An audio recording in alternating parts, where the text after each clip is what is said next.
วิทยาคารเทคนิคการทหารได้เปิดกองประชุมยกสูงคุณภาพการเรียนการสอนในวันที่ 18 พฤศจิกายนนี้โดยการเป็นประธานของสหายพลจัตวาปริญญาเอกฟองสมุทรพลธิราชอำนวยการหัวหน้าการทหารวิทยาคารเทคนิคการทหารมีคณะพักคณะอำนวยการคณะห้องคณะวิชาศูนย์ฝึกหัดทดลองกองพันคุ้มครองนักศึกษาเข้าร่วม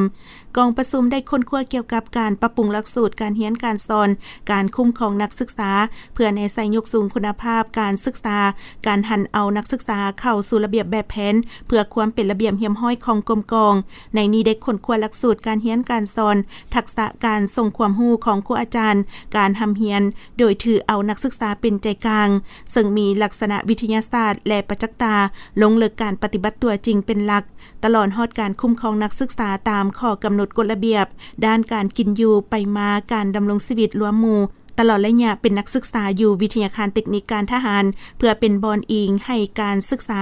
มีคุณภาพเป็นสถาบันฝึกฝนหล่อหลอมเหล่าหบเทคนิคให้แก่กองทัพอย่างมีประสิทธิผลเคียงคู่กับการสร้างกรมกองให้มีระเบียบแบบแผนทันสมัย